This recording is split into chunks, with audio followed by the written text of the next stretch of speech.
What's going on? What's going on, everybody? How y'all feeling? This is another 4 a.m. session. You know, um, I'm trying to be consistent with this. You know what I mean? As this is probably, I don't know what, the fourth one, 4 a.m. But shout out to everybody that viewed the playback. This is just, you know, um, a log and a check-in that I like to do that I want to start for the new year.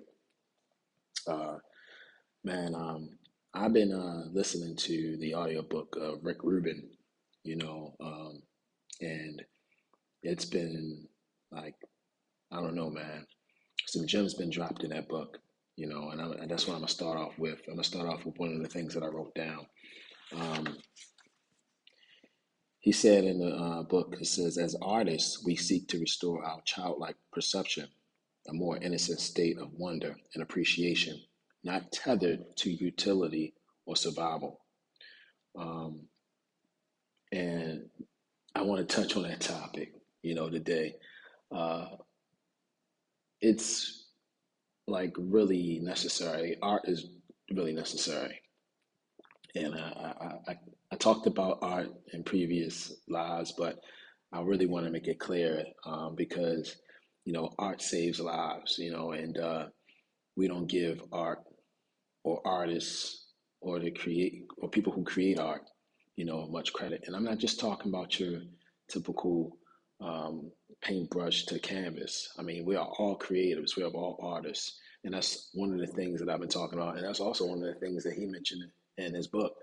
Um, as conversations is art. The way to spark up a communicating and effectively communicating is an art form. Art actually lives and breathes in different other portals and arenas, and it's something that we if you're not necessarily if you're focused on the traditional way of an artist, it can kind of get out of context. But in my experience, art is also a manifestation tool. I've, created several pieces that just so happen to fall into alignment of so many things that had transpired with uh, just innately just following my heart. Um, I guess I'm gonna chime in a little bit on what I'm talking about. As you can see, this is the Charlie Baltimore mug. Uh, I collaborated with, Soundgarden, and we have these mugs. Not sure if we have any more in stock, but this is a design that started off my phone. I collaborated with an artist. She illustrated it, and it became one of the designs that is sold at Soundgarden. But yeah, let's talk about the manifestation and the Soundgarden piece. A few people, when I spoke to them, I spoke to 300 students. This is about some months back last year, um, and I shared them with them this story about Richard Pryor. Now, my mother and my uncle, my mother Gloria's Taylor, uh, and my uncle, who just recently transitioned last year in the last quarter in October, uh, he used to hang around Richard Pryor. My mother loved Richard Pryor as well. And my uncle, he said that Richard Pryor was funny in real life. And he talked about all these stories about Richard Pryor, Dick Gregory, and how he close he was to them, and how he would see Red Fox and all these comedians, all these legends, what we know as legends on a regular. They were in Baltimore, West Baltimore specifically on Pennsylvania Avenue and the Chitlin Circuit, because that was a part of the Chitlin Circuit. And when my cousins and my sisters, they were sorting throughout some of his stuff, um, it was when my cousin Aaron pulled out one of the bag was a fresh, I mean crisp obituary of Dick Gregory. And I was like, wow, like my uncle knew a lot of people, and I remember I was taking him dialysis on one of these summer days in 2020, I believe it was 2021 or 2022. And it was when I was experiencing burnout. When I worked at Hopkins, I would work from Monday, I would work Sunday, through Wednesday, and I'll be off Thursday, Friday, and Saturday. And when I would pick him up on Thursday, which was his dialysis days, because I, kind of like set my schedule geared towards taking my uncle if he need to on Thursdays, especially with the pandemic, they switched the schedules up. But he would talk about. I remember he talked about Richard Pryor, and that inspired me to make a shirt. I made this shirt. I put like the screen grabs from his stand-up comedy on both of the sleeves, and it was a red shirt. Because Richard Pryor always wore the red suits. He always, kind of broke out with that. And I remember it was one Thursday that my uncle said he didn't need me to take him anywhere. And I was like, okay, well, now I get a chance to tackle some of my pieces, but I was burnt out. Here it is. I was working 12-hour shifts, and give or take, I would wake up early, like 3 o'clock in the morning. So, by the time I got to my first off day, I was exhausted. I didn't feel like doing anything. So, I don't know why, but I was talking to myself saying like, yo, just get out the house, dog. Get some fresh air. And I said something else to myself. I said, yo, I guarantee you, if you step out the house, it's going to be a blessing waiting for you. I was like, huh? I said, okay. So, I kind of got myself together. And this is like the last leg of the pandemic. So, I still had this same Richard Pryor shirt and outfit. I had my Essentials hat and Fear of God Converses.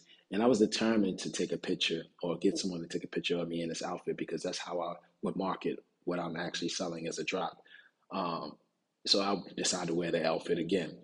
And I said, okay, well, I'm in my car and I'm like, okay, where to now? Because I told myself I need to step out the house because it's a blessing waiting for me. It's an opportunity waiting for me. And I said, yo, you know what? You can go to Soundgarden. Because if you go to Soundgarden, you can get a vinyl record, a Richard Pryor vinyl record. See if they have a vinyl record of a stand-up, and you can use that as a prop for when you finally take a picture with the shirt. You have that in the background with your record player. I said, okay, bet. So I went to Soundgarden. And when I went to Soundgarden, of course, I went straight to the vinyl section. Didn't find a Richard Pryor vinyl record at all. I said, okay, well, let me find a Red Fox record because my uncle said he loved Red Fox. Couldn't find neither or. So I made my way up to the front, and lo and behold, it's funny because I just was connected, or I just had followed back Brian. He's been following me for a while, the owner of Soundgarden. He was on a ladder fixing up something in the doorway. So I couldn't miss him. And as I'm walking out, I had my mask on. I had just went to a Dave Chappelle concert, so I had the Chappelle mask on. And I looked at him, and he looked at me, and he was like, I was like, whoa. I said, yo, you probably don't recognize me, man, but I just connect with you on. So he said, no, I know who you are. I know your cousin. He said, man, let's go outside and talk for a minute, get a chance to know each other. So we got a chance to know each other. We talked for a while. And, I kind of shared with him what I do. And I told him that I was burnt out. I told him I was exhausted. So that's why I left out the house. And he said, wait a minute, what you work at Hopkins? I said, yeah. He said, man, I thought you did what you did full time. He said, man, tell you what, man, look, let's collaborate. If you could come up with 3 designs, let's, get your shirts pumping out of here. It'll be an honor. So that's what we wound up doing. We had meetings from that August all the way up until December when we finally launched the collection that I have out in Soundgarden. It's 3 shirts. And what if I didn't step out the house? What if I didn't tell myself that, step out the house is going to be a blessing for you? And number 3, what if I didn't follow my heart? What if I didn't necessarily create the pieces that I created that I wanted to honor my mother because she loved Richard Pryor, or I wanted to honor my uncle because he loved Richard Pryor.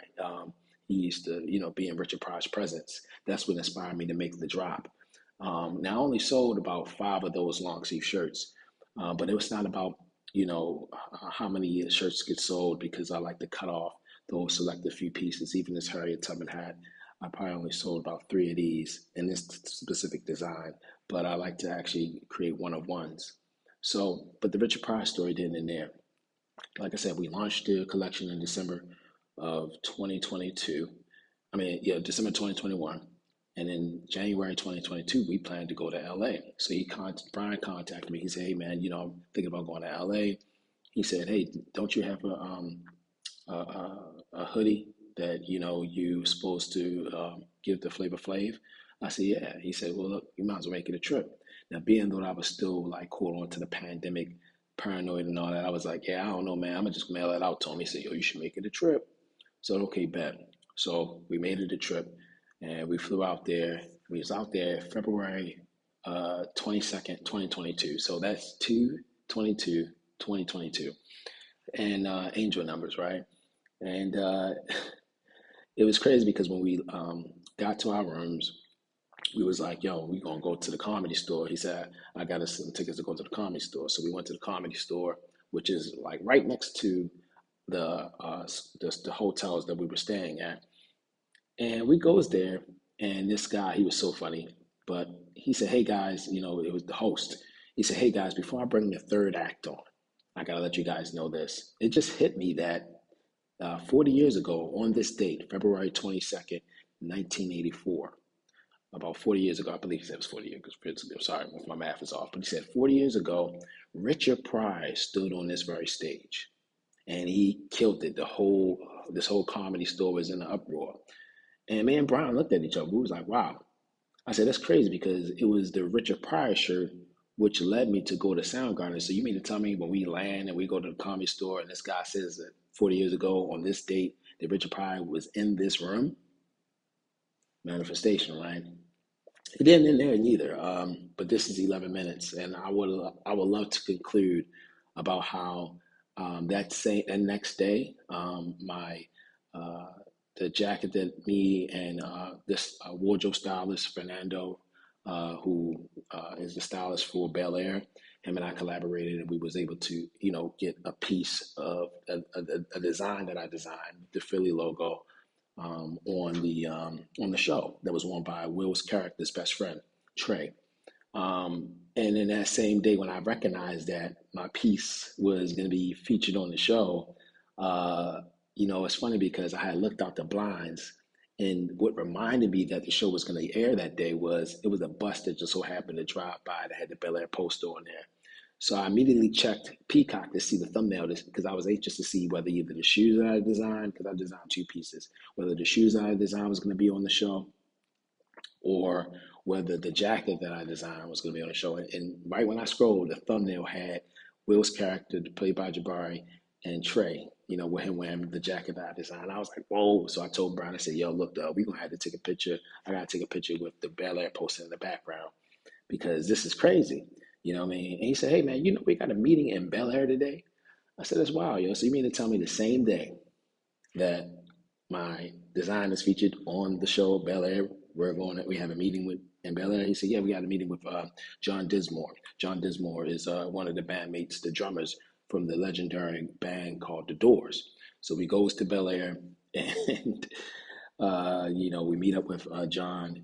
Brian told me to tell him one of my stories. I said, hey, I got another meeting with Ronaldo Green, who is the director of King Richard, starring Will Smith, the biopic that was the movie that was about the Venus and Serena story. And I remember when Ronaldo Green was in Baltimore in the summer months shooting We Own the City, I had said, hey, man, look, man, you looked out for me. You've commissioned me to make you a pair as a rap gift. Look, Doug, I would like to throw in a pair just because, man, and I would like to throw in a pair for Will. So my second meeting was to meet Ronaldo Green. And Ronaldo Green, he knew I was running late because I was leaving the meeting. The meeting that we had with John Dismore, that ran over a little bit, so I didn't drive. I had to get an Uber to meet up with Ronaldo Green, and he called me. He was like, "Look, Doug, you ain't gonna make it." And man, hey, look, I have some arrangements that I need to make. So let's just FaceTime. Let's just get on the call. So we called. We talked, and he said, "Hey, man, I was thinking about what you were saying about getting something for Will, and let's go on ahead and do that." I said, yo, that's crazy, Doug. I said, I'm in Bel Air right now. So you mean to tell me the same day that the actual piece is being displayed on the show, or the Bel Air show, from the reboot, you mean to tell me, and I'm in Bel Air, that I'm going to be doing something for Will? That was in February 2022. The shoes were done like in March 2022. And that's another story for another time about, the Oscars. I had planned to go out there to deliver the shoes myself, but again, I was working at Hopkins, and that kind of conflict. It was a schedule conflict. I didn't have any more time to actually use, so I couldn't make it. But things happen for a reason, right? So anyway, this memo, this log has went over than what I originally wanted, but I'm going to end it on that note. Art is so powerful, right? I'm going to read the last thing that I wrote down. Art is our portal to the unseen world. It is communing with nature that we move closer to our own nature. So, and also, I'm going to leave you with this other thing that I wrote down. No matter what tools you use to create, the true instrument is you. And through you, the universe that surrounds us all comes into focus. So I'll leave you with those gems with the Rick Ruben joint. I'm listening to the audiobook. I love to read, but as I'm creating, I like to also hear. So I encourage anybody to leave in the comments what you actually are reading and what's your thoughts on this story. I try to kind of condense it into like a 10-minute one, but hey. So anyway, if y'all are interested, if y'all are in Baltimore, or if you are not, these items are sold on sgrecordshop.com. I have some items that's on my site by akioevans.com. Show support, show some love. Again, thank y'all for tapping in, and for those who've had some items that was purchased and pre-ordered by me. Things are on the way. I was in the process of moving, and I had a few things that I was dealing with, but again, some things are being sent out, this week and next week. But I appreciate your patience. Thank y'all for tapping in, and hope y'all have a beautiful, magnificent Tuesday. All right, peace.